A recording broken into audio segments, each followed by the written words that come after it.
So we're in Acts chapter 3. Hopefully you had a chance to read it or to refresh your memory about it. Does anyone want to give a quick synopsis of Acts 3?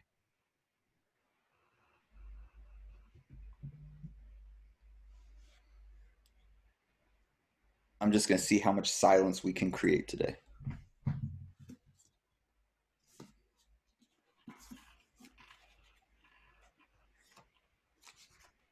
So Peter and John are at the temple, and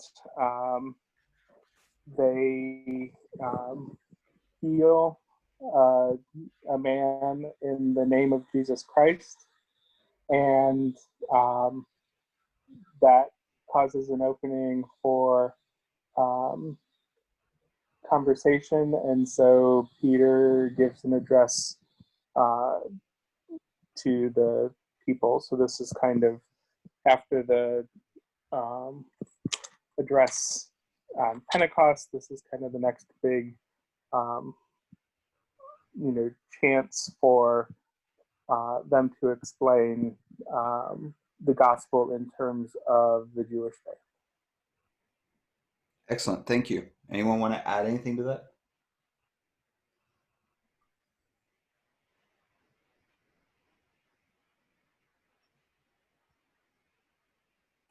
So, Sarah shared that this is the anniversary or birthday celebration of the Disability Act, and I was unaware of that. And so, what a interesting coincidence that today we're going to speak about um, some kind of an imagery in Scripture that has been used in very harmful ways in a lot of ways for people with disabilities, in the sense of uh, healing people or perceiving that someone feels like they're broken or they're less than. This perception that Christians sometimes, just religious people,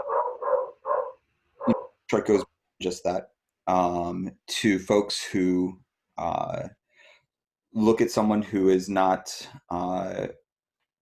able-bodied in some manner or shape or form and assume that they want to be made whole, normal, all these things, and miss the derogatory, miss the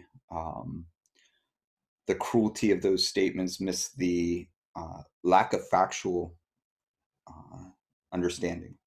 So, um, so this scene is, we have a person that is regularly brought to this gate and regularly seeks alms from the passerbys.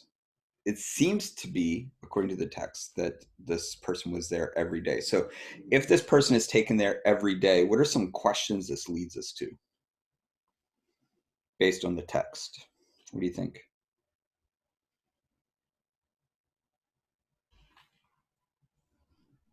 Who takes them there? Yeah, great. Who takes him there? So that's a wonderful question. We're left to imagine that it's family, it's friends, it's people that care about this person. Amanda said, why hadn't Jesus healed him already? Yeah, that is a really good question, Amanda, because if this person was there daily, that means this is not the first time that Jesus and the disciples, Jesus and the apostles had come across this individual.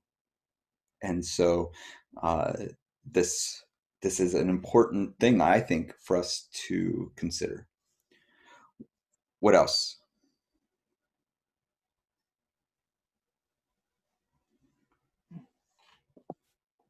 I think the way it plays out, there's the question of um, does the man want alms or does the man accept alms in lieu of healing, in lieu of having what he really wants? Okay, good. Yep.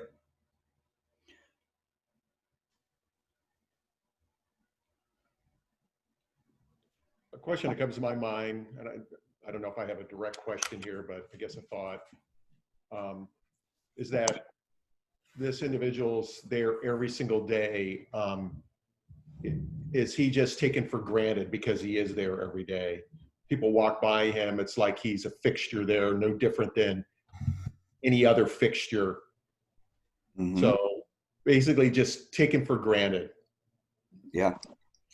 Amanda, correct me if I'm wrong, but isn't there a street paper or a website about like invisible people that's about homelessness and alms seekers and stuff? At least that seems to ring a bell. But uh, Yeah, it's called, yeah, it is Invisible People. It's run by Mark Horvath. It's actually a YouTube channel, so anybody can go check it out.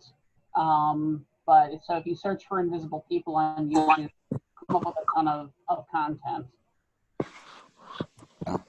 and so I think that kind of plays into what you were saying, Mitch, right? Is that the language of a fixture is interesting. That this person, in the mindset of the people passing by, had just faded into the background, had become just another obstacle even to get around before entering into the space potentially. Uh, and what is the danger of that in our culture? What is the danger of that in our society? I mean, there are places in Toledo that is always someone seeking alms, and it can become easy to just not even notice them anymore.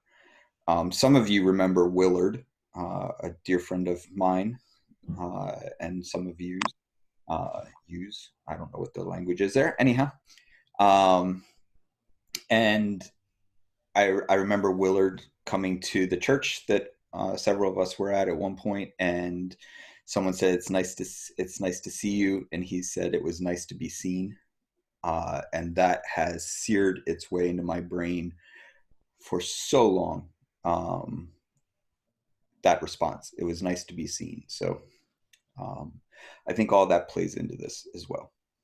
I was going to say that I didn't bring it up because it wasn't a question, but in terms of connections to the text and that very point of where it says, he asked for alms. Peter looked intently at him, Mm-hmm. as did John, and said, "Look at us." And so it's like when we were back in Exodus and we talked about Moses in the burning bush, and this idea of not just seeing but seeing intently, or intentional seeing and being seen, and just the mutuality of that sentence where it says looked at him intently and said, "Look at us." Yeah. And so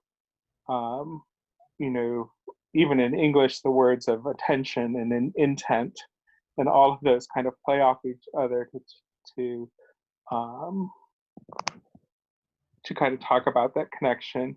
And the other thing in the passage is that, uh, in terms of kind of being a fixture or not being seen, is that the person is referred to as the one that begs by the beautiful gate. Even later, when he is healed, they recognized him as the one that begged by the beautiful gate. Correct. So like, there's no, this is not Cephas, the one who begs by the beautiful gate. This is just the one. Like we know more about the name of the gate than we do about the name of the person. Yep. Thank you. Yes. Any other observations about this moment? And one of the things, and sometimes I ask leading questions that, here is a leading question. Any observations that you notice about the apostles hearer's mindset when that has changed when they approach this person, this individual here?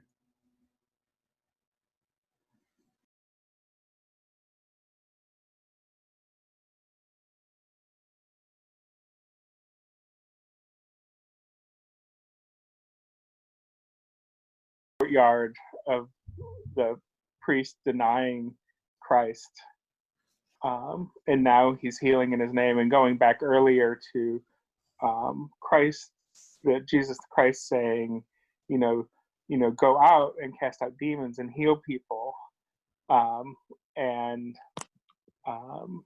just kind of how like the skepticism of the apostles back then versus now that Jesus is not bodily with them and what they're doing now. Right. Okay. That's not what I was thinking about, but that's a good thought. Anybody else have any thoughts? I was going to say something to that similar effect, that maybe in the past they would have just walked by or said, sorry, we don't have anything on us. But now they feel empowered to actually, hey, we can do something. Like, you know, we don't just have to walk by. I'm not just going to turn to Jesus and be like, hey, what, you know, Jesus, what do we do? They're like, Jesus told us what to do and we're going to do it. Yeah. Again, excellent thought. Not what I was thinking of. Because there's another passage and something has changed in the way that they think about this moment from another passage to this. So does someone want to look at John chapter 9 and verse 1 and 2? Well, verse 1 through 3.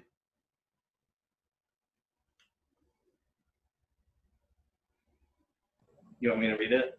Sure. As he went along, he saw a man blind from birth. His disciples asked him, Rabbi, who sinned, this man or his parents, that he was born blind? Neither this man nor his parents sinned, said Jesus. And then he goes on. Right. So what's different? This man has had whatever it is that is putting him in the situation to ask for alms since birth. I think the difference there is that they're not assuming sin, right? So they're not assuming that someone did something wrong. This is not a curse. This is not a punishment. I kept going back to, you know, the verse where they're like, what did they do? They're like, oh, it's just to the glory of God. Like, they didn't even say that, right? So, like, you're not here to showcase God's power necessarily. You're not here because someone sinned. You're not here someone cursed. Like, this is why you're here. But because you're here, we see you, and then they're going to do something. Yes, exactly, Sarah. Spot on. Like, I love this lesson that the apostles have learned, right? Like, I think there's very few moments when we read the New Testament that you can see, like, from one moment to another moment, the change, right? That we can actually see that they learned, right? Especially Peter, because Peter, you think he learns, and then he just, I was going to use a bad word, but I learned my lesson this week. He messes up. And I'm joking. But like, I didn't learn my lesson is what I'm saying. So there's this picture now where they're not viewing this as someone that needs to be reconciled to God. Like, think about some of the things when you think about Christian movements or Christian perspectives of somebody with a disability. Now, this isn't, I don't think that this is the typical framework for disability, but, you know, I suffer from chronic migraines, and the number of times that people just presume that they need to pray it out of me. And it's different if I ask someone to pray for me than if someone just presumes that that they need to heal me in some way, right? So what are some of the typical mindsets that you've witnessed or even have felt yourself when you come across someone who seems to have particularly a physical need or something like that, and the way that Christians engage this? Well, John, I think there's a lot of times a cause and effect. All right, so Christian people view an individual's malady, whatever it is, whether it's poverty, whatever it is, that one of the causes has to have a source in the fact that they did something, spiritually speaking, that put them in this position. Yeah, I think that that's a common view. Yes. Yeah, I used to go through this one training where these people would do, I don't know, not really an exorcist, but kind of, Sure. where they wrote down in a book, like, this causes this. Like, if you have this symptom, then it comes from this demon and stuff, and so on and so forth. Yep. Yep. I have not personally been in that setting, but that is something I've heard frequently, Brooklyn. Anybody else? I think there's also, you know what I've heard termed inspiration porn, where the reaction, the proper spiritual reaction to someone suffering from a disability is that that they are so brave and they are so strong, and um, almost kind of the opposite of what Mitch said too, because I think these two things can be held simultaneously in tension. Of there might be some reason that they are suffering from this, but also aren't they so virtuous in their suffering? Right. Uh, and that we should all be inspired by them. Um, you know, uh, you know, and that kind of holds with it holds with it an implication that they um, need to keep suffering for our inspiration. Mm-hmm. Uh, Agreed. Yep. I have one quick rebuke to make to Jordan. Jordan, I think you need to reread Genesis 11, because this tower that you keep building, that God keeps knocking down. Sorry, He's ignoring you. I accept that. I also noticed between the John passage and this, where you're talking about the change in the apostles, that even the language goes from third person to first person. Yeah, What did he do that caused this to look at me again, that connection and that first second person rather than third person? what do you think? What do you imagine? Um, because you brought that up, Wade. What do you imagine is going on culturally here? Like, I think sometimes we can read this in kind of a harsh way, where it's like, look me in the eye, right? I think we can read it in somewhat of a, you know, look at me type language. I really wish some of our translations did a softer job there, uh, in in talking about, like, how would you, if we, I think it's the idea that um, that the person of lower status has to avert their gaze yeah, and cannot, they must be bowed down. They cannot look in the face of their superiors. yeah, And so I would imagine that when this person is asking for alms, he is looking at the ground and holding out his hand and asking for alms and not looking at the people. absolutely. So Wade, if you would, how would you imagine, like, maybe a more softer way that this would be stated if we were to read it through that? Like, how's a way that we might read that or change some of that language, either Wade or someone else? If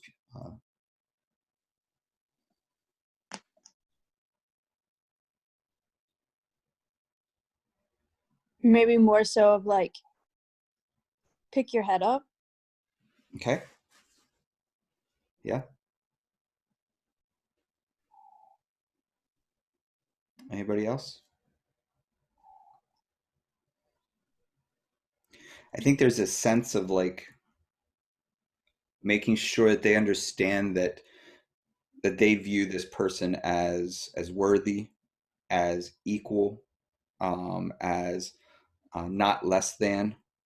Uh, it's such a, I think it's such a important moment.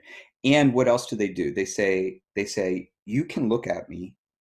You don't have to avert your gaze. You Right. look at me. And then what do they do next?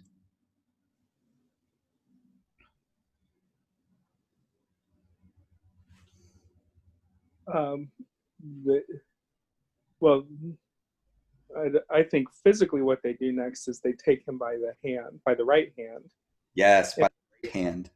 and raise him up. And so though that language was one where if I was doing a little quadrant thing, like callbacks in the text, and just in the previous speech, the number of times that he said at my right hand when God is talking about the Messiah, at my right hand, at my right hand.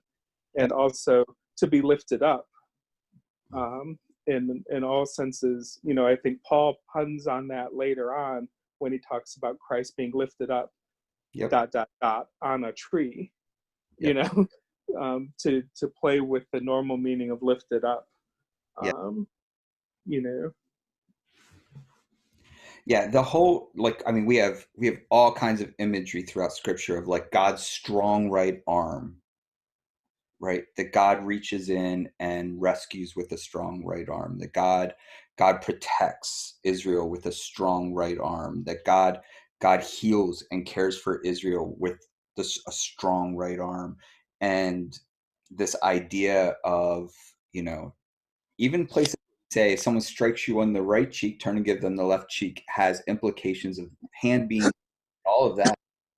That's really significant in our reading of this, because when you reach out for someone's right hand and you're making eye contact in ancient Israel, and I would honestly say that even today, right? And this has nothing to do with right hand, left hand in our modern culture, but if you stretch out your hand to someone and you look them in the eye, there is a immediate, even in our culture that is so far removed from this ancient culture, there is a sense of dignity. There's a sense of recognition of humanity. There's a sense of recognition of equality. And I want to be clear here because I think it's really important. All of those took place before what?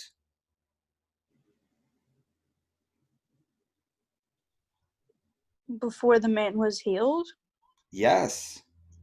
And also, something else I want to mention is they all come from the same place of fear. So it's basically like, I used to be scared of people like you, like because you had sinned, and now like I see you, I get you. So don't stay in the fear like I didn't. Yeah, that's good. Yeah, thank you, Brooklyn. I think this is so important for us. And, I think one of the things that's interesting to me about this passage is that I don't really think this passage is that much about the healing of the person. This passage is more about, we talk about the book of Acts, that it's a hand guide for overcoming empire. So let me put that on you. How is this scene about confronting empire? Well, I think, to be honest with you, one of the key things is that you have to be worthy to get it, to get anything.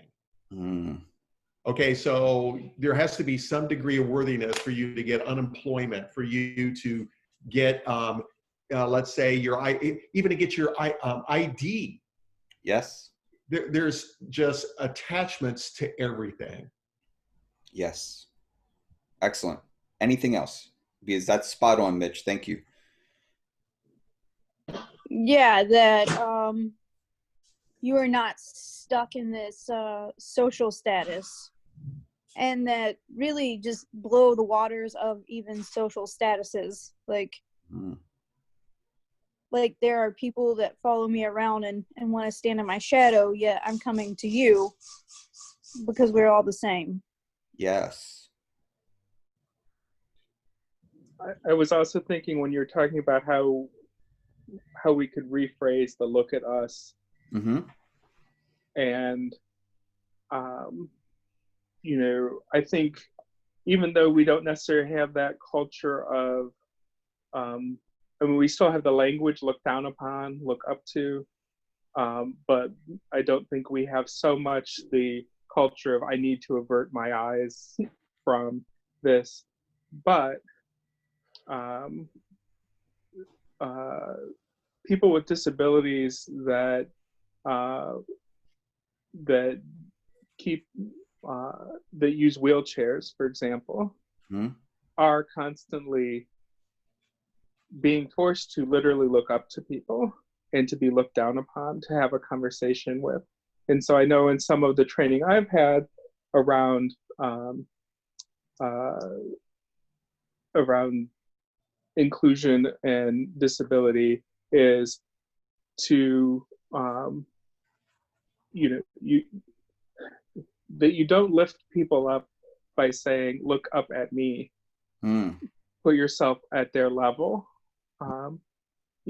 so find a seat. And so I think in terms of talking about a manual for overcoming empire is not to remain in your position that needs to be looked up on Mm. and say, well, I can do more from my position of being looked up on for you in your position lower than me. And so that's how I'm going to resist empires, is to retain my position, but to give up my literal position Mm. to be on your level. And then together we can resist empire. Excellent. Thank you. Any other thoughts?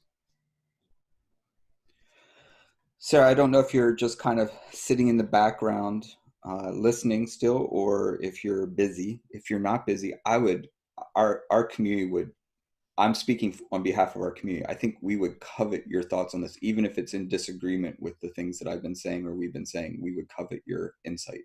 Well, I was talking to the doctors for a little bit, so I missed some of it. But like just kind of in responding to what Wade was saying, I think there's a lot of validity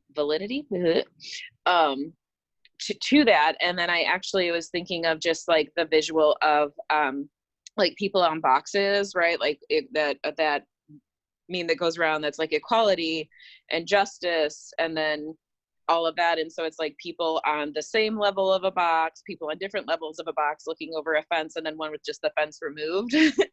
And so I was kind of, when he was talking about that, like I was kind of thinking about that. It's not necessarily, and I'm not disagreeing about being on the same level, but I think it is like, what are the barriers there that are preventing that, and is it the systems that are in place? Is it culture? Is it, the things that are supposed to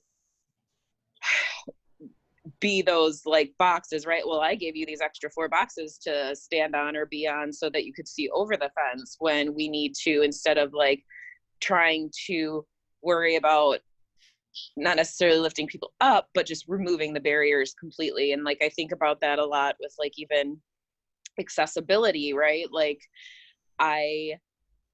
it's not about getting into the building, it's about getting into the building in the same way, in the same entrance that everyone does. And I think a lot about there's this really great scene in the sitcom Speechless where the woman goes to look at the school that her son, who's in a wheelchair, is in, and she goes, oh, how is he getting in? And they're like, oh, we have an accessible entrance and it's right by the garbage, right?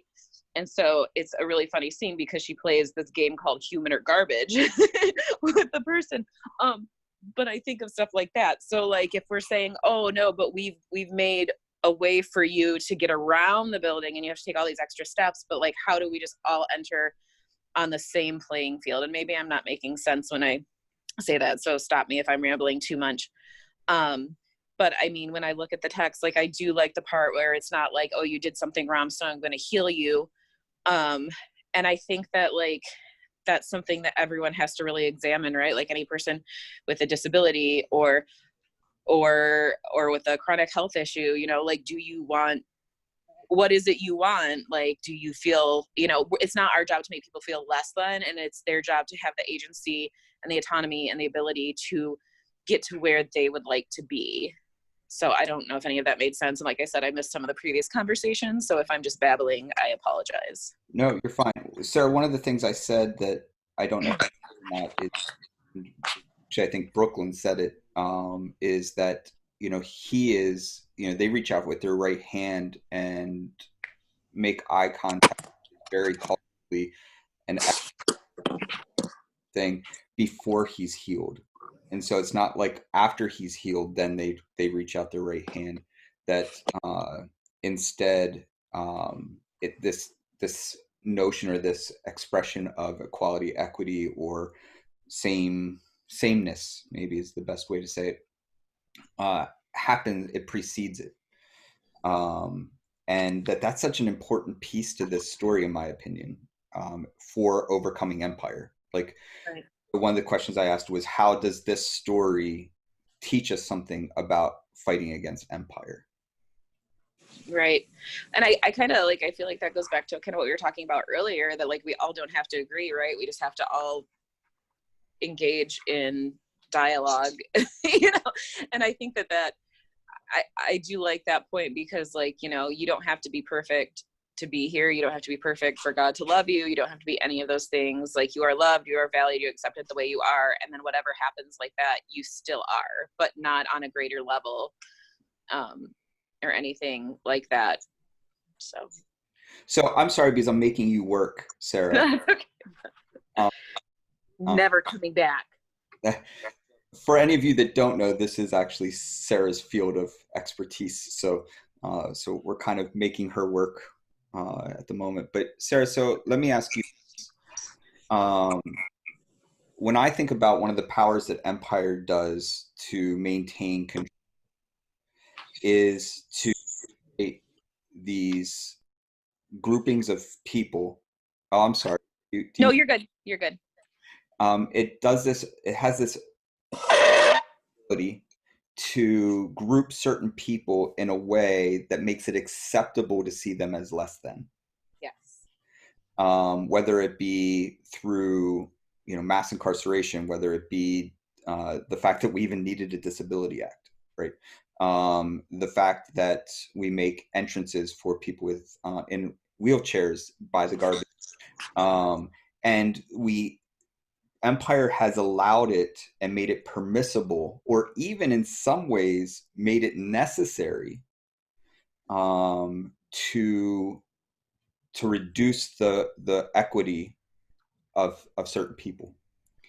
And one of the ways, in my opinion, and Sarah, I'd like to hear your thoughts, is to combat that, is to insist, like that mom did in Speechless, or like you said, like, do they have the same access to the same door, right? Like, is to change that narrative and say, no, we don't accept that there are people that are less than or othered, but to remove that othering. And where does that fall into disability and stuff, in your opinion? well, since you asked, in my opinion, so like the system I work in, and I fight against this a lot, is we don't want to, the majority does not want to unlabel or unother, is that a word? It is now, people, because it gives us something to feel special about, right? So the way in my mind that especially like the disability system works, and I work in the system every day, and is the way that we keep going is, oh, well, these people need us. We're good people for doing this. We care more than others. It takes a special person when it doesn't, right? It takes a person who believes in equity and justice and humanity. So in my mind, like when I look at these systems, when I look at incarceration, it's a way for able-bodied people to maintain control and to be able to have this superiority over, and basically bragging rights. So I think that when we look at any system, we have to recognize that. We have to, you know, recognize the way that we've worshipped the system in doing better. I don't know. I feel like I'm not making sense, but I definitely have big feelings on that. But I think a lot of the way to combat that is just that, the recognition of human dignity and choice and agency in combating that. Because I work in a system where there's thousands and thousands of rules regulating it, right? And revised codes and administrative codes. But I can tell you, probably the people who have disabilities that have worked or had opinions on that are very, very, very, very slim. So like a big motto is nothing about us without us, right? And that was a huge disability rights chant. And I think about that all the time. Like, even the way that our systems are run or our agencies are run, there's no voices in there. So did I answer your question? I feel like I didn't answer your question. I feel like I just rambled. But I honestly don't know if you answered my question because I forgot what my question was, but I appreciate Oh, good. Me too. Wade, did you have something? Yeah, of course. Wade always has something, because Wade is a metaphorical thinker who. So one of the things I was Who the thinking world needs. was, you know, because we always have to go to something on the bingo card, would be the bounded set versus center set theology. And so this idea of disability not being a spectrum that we're all on somewhere, and that the reaction should be, what are people's needs? Yes. And how do we respect their personhood and try to minimize those needs, instead of drawing a line to say, on this side you're disabled and on this side you're not. Correct. And so that was one thing. And then right at the very beginning, when Sarah was talking about barriers, and I was looking at this text and this idea of barriers and gates. Yeah. And that, and maybe you can speak more on this, Don, of upon being healed, Cephas, who I'm going to call him because I think he needs a name, not just the man who begged at the gate. Cephas goes into the temple and praises. Yep. Is that something that would have been denied him in his previous state? And is that why he's at the gate, or is it because he's at the gate because that's where the traffic is? I would argue. Because I know he couldn't be a priest, but he could be in the temple grounds, right? He would not have been forbidden. That's a famous. That's what I clarify. Yeah. That's a famous Christian myth. He would not have been denied access to the temple. He literally would have had access to everything except for the altar and the Holy of Holies, which 99.99999999999% of the people were also denied access to. And so that is the only thing. But when you talk about sorry, I didn't mean to interrupt you, but like the apostles, like the way they responded, they took him in there, right? Because whoever hauled him to the gate every day had the ability to take him further, but not the willingness. And I think that kind of goes back to Wade saying, is what is the need?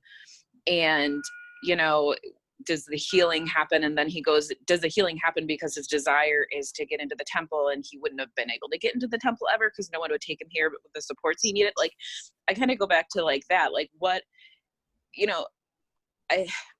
it's just such a tricky, I mean, to me, it's not tricky, but like, we're willing to take people so far, we're willing to support them so much. And then it's like, well, get a better job, go back and get your education, pull yourself up from the bootstraps. Right. So the same way I think it is like with people with disability. Well, I got them this far. We got them out of the institutions and they're not being neglected anymore. And so now we focus on health and safety.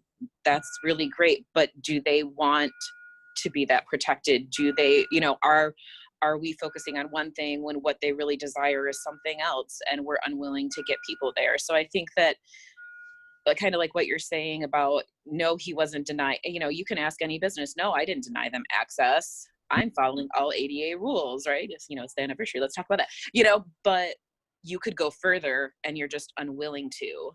And so for me, that's something I really struggle with a lot. Like in anything, right? I'll support you this far, but this one extra thing is too much. I can't do it. Yeah, that's a really powerful thought, Sarah, and I think that is easily a way to read this.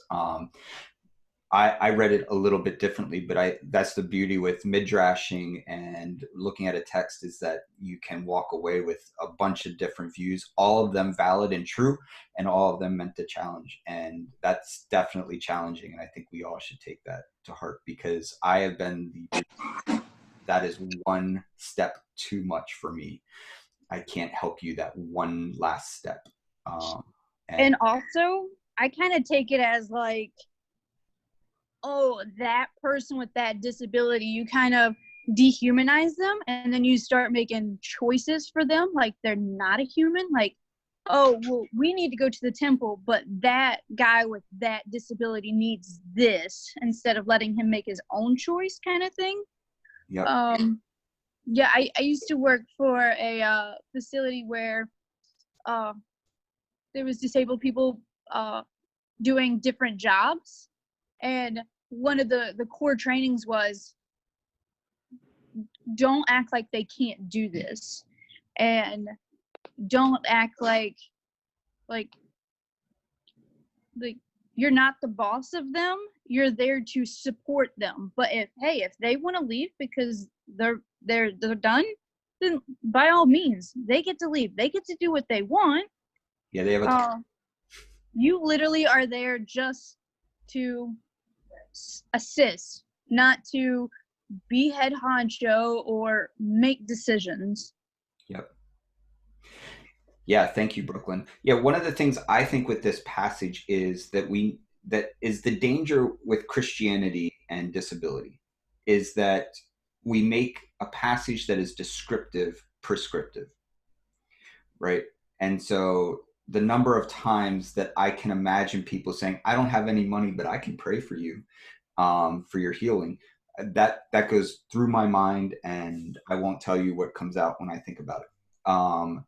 But I think it's descriptive of this moment, not prescriptive of the way that we encounter people. I think you could have some prescription from it, such as the idea of the expressions of dignity, the expressions of equity that they give, of, in their time of right hand and eye contact and stuff. Some of those still exist with us now, but in their time, those were very significant. The other piece that I think is really interesting to me is, it's talked about that he is raised up, right? And towards the end of this chapter, it talks about a prophet that will be raised up, using very, very similar language. A prophet like Moses being raised up.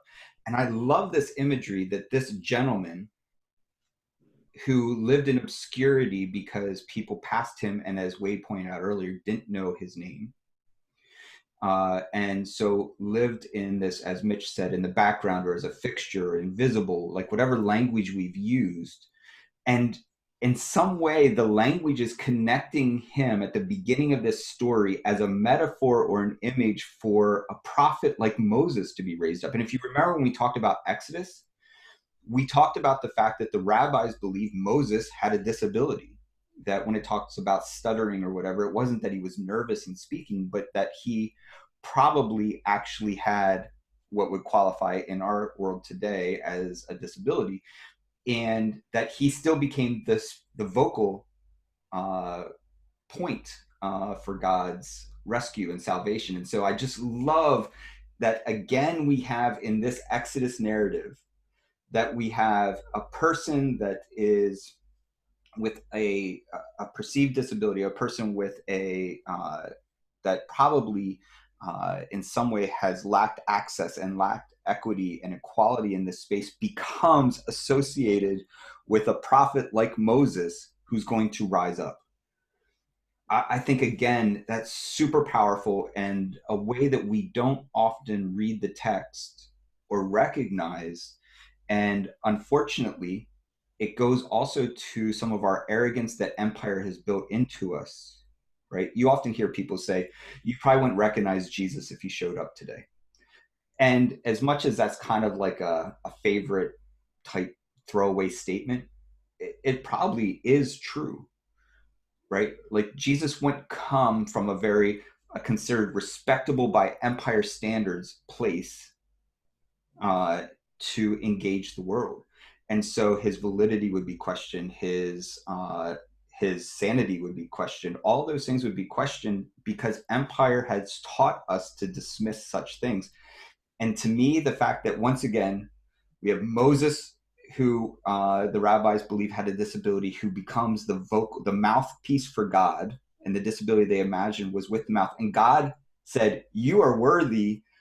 It was only when Moses asked for, and Sarah pointed this out. And Sarah, this has forever stuck deeply in my brain, that God provided accessibility when Moses asked for it, and that picture when Moses is like, "I can't do this," and God's like, "Yes, you can do it," and Moses insists that he can't, and so God provides Aaron, and so this picture that God believed Moses could do it, but when Moses was struggling, God still made sure that Moses felt that he had access. Moses received access, not felt that he had access. And in this picture now, we have this person at the gate that no one notices, or they notice, but they don't know his name. They don't know anything about the person. And now is raised up.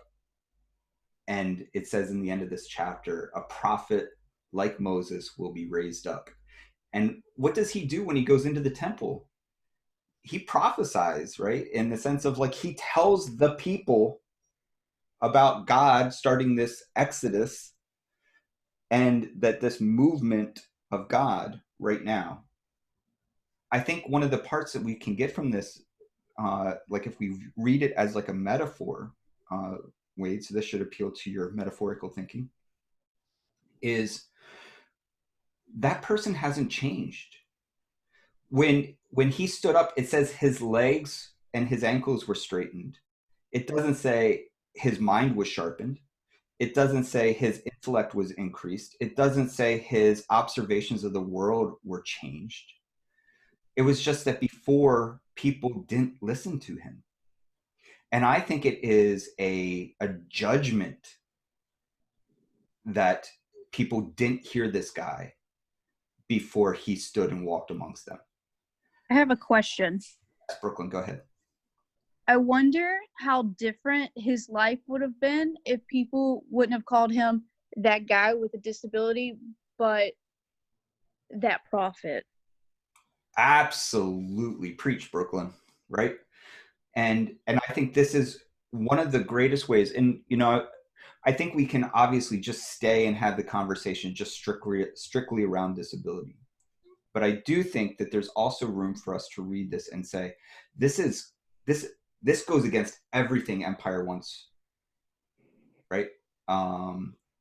Empire and systems want us to view some people as helpless. And when they're helpless, they also are ignorable. And their ideas and their thoughts aren't even recognized or heard. And that this parable in some ways says, no, even the people you've ignored are being raised up as prophets, right? That you ignoring them doesn't change their status before God. You not hearing them until they stood at your level doesn't change, is not about God. That's about you. And yeah. So anyhow, I'm rambling now. So what are your thoughts? What do you think about this? I've had a similar situation, as in because the whole Christian world is not really open to the LGBTs, so I'm usually that gay girl. But I found this lady.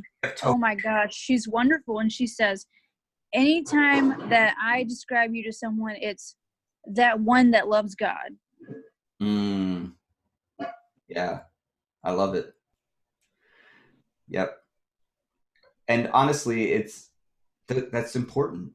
It's so important that, and Sarah, I think one of the things that I've struggled with, I've worked so hard on language, particularly within the queer community, of pronouns and everything, and still struggle with, because I haven't put the same effort. So my confession time in to speaking about disability. Like I read something and I realized I refer to someone as disabled, and that I believe is not really the best way to speak. And again, but I almost have a nervousness around discussions of disability because I have a sincere desire to speak in a manner that is equitable and fair and generous and with dignity, but I lack that language, and that says something about me that I haven't made the same effort in that space that I've made in others. So I felt like I was going to ask you a question in that, Sarah. Instead, I just ended up. Well, and I think too, like in anything, like people are individuals, right? So like, you know, we talk about identity politics a lot, and there's some people who say, you know, I'm sure everyone's heard of people first language, you know, like person first and then the disability. But then there's also activists who said, no, this is who I am and I'm not ashamed and I'm reclaiming it and I don't want it to be negative. So I think like in any the same as you would, like, you know, if you're respectful of a person, like, hey, you know, what are your pronouns, or, you know, what do you prefer to go by? And I think that like that question in itself is, you know, is important. And not that I would say like, you know, go up to a stranger, you know, do you prefer to reclaim the name disability? You know, like, but like as you get to know and build relationships, I think that like just having that same awareness of that, because, you know, there are people who are like, you know, you don't have to hide my disability because my disability isn't a bad thing. And then there's other people who are like, you know, my disability is one aspect of me. And so are you going to introduce me as the disabled person? Or are you going to introduce me as, you know, the person who's really loves water skiing and sports and doing all these things? So I think it's a really individual thing.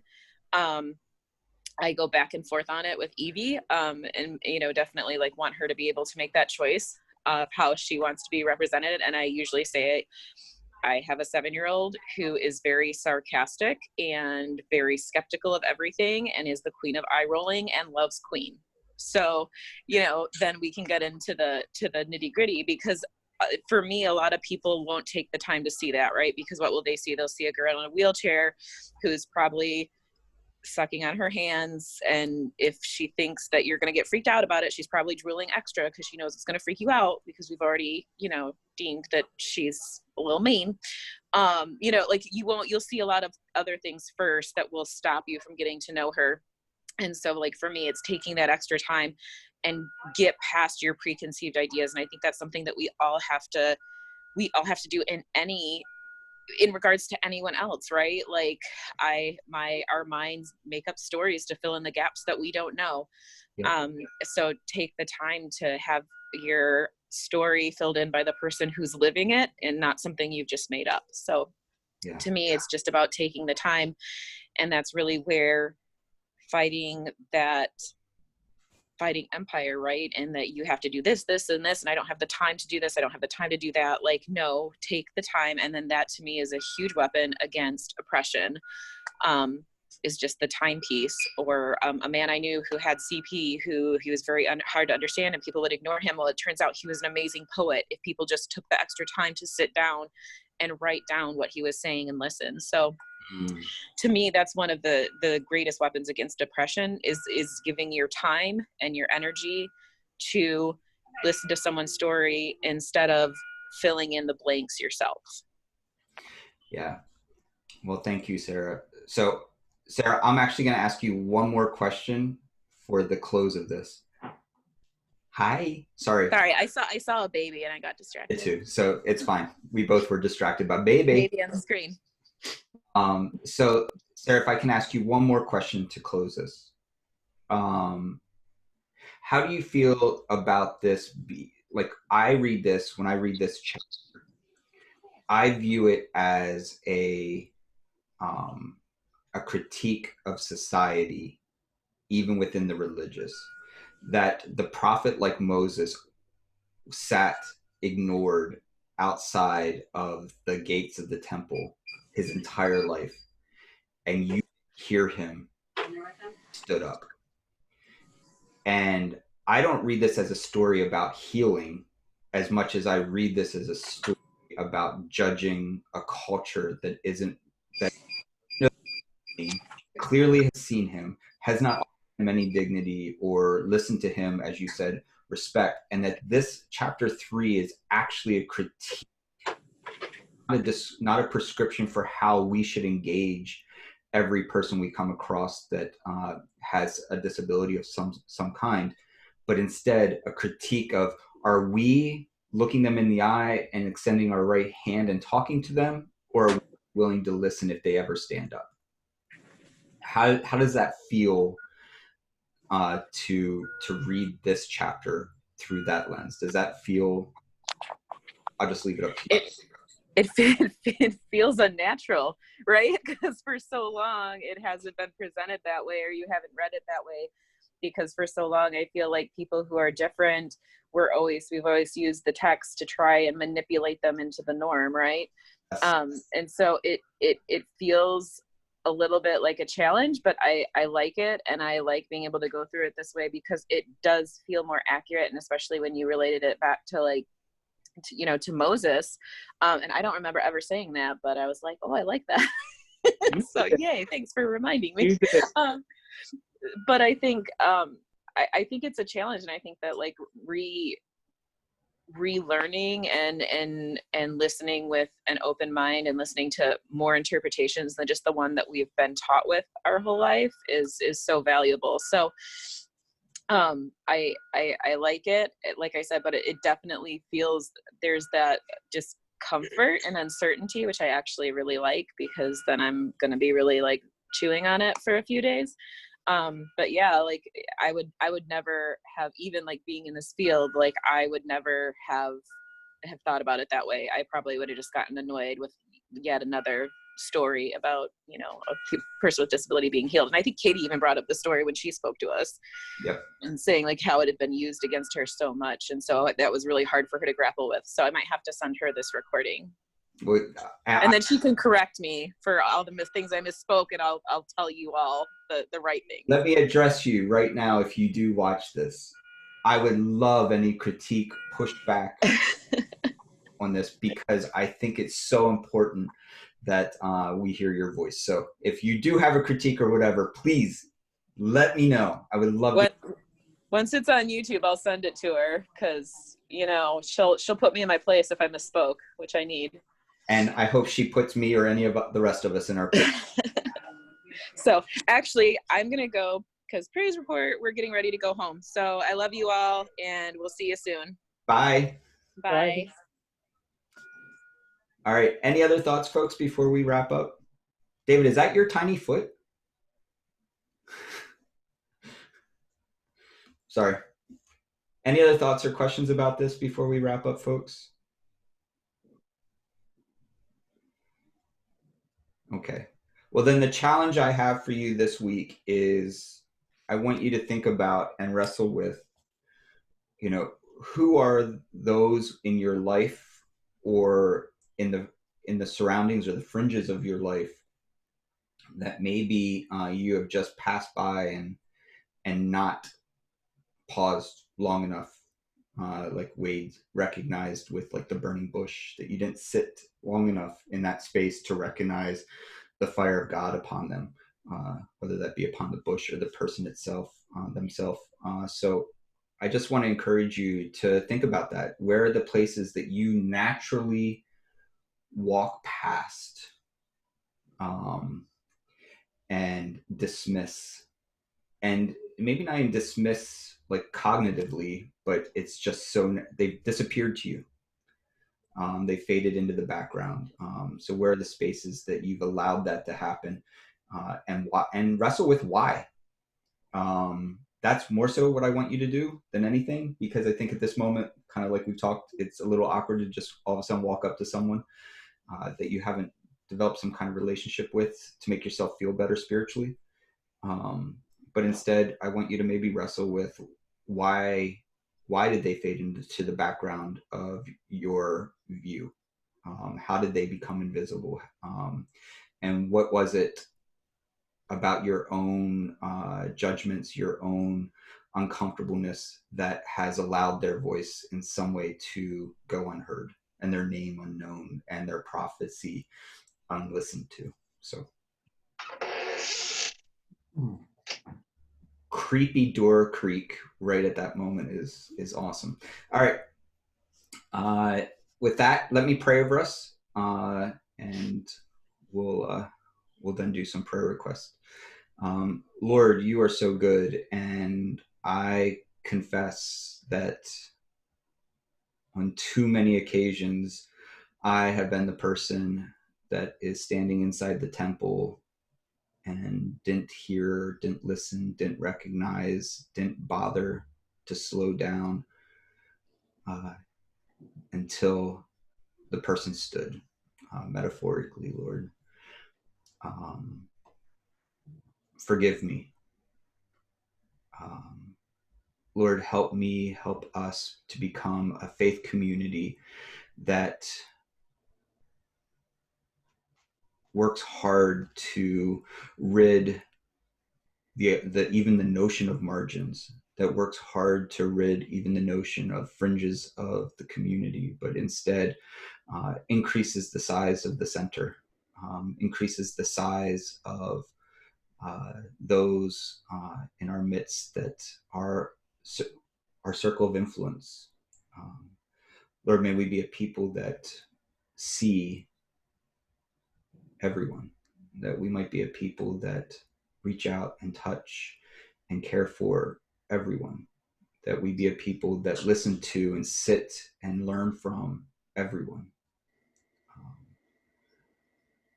Lord, help us to recognize some of our judgments and our ego and our understandings of what is quote unquote normal or perfect or healed, and instead learn to see the image of God in every person we encounter, regardless of our own expectations.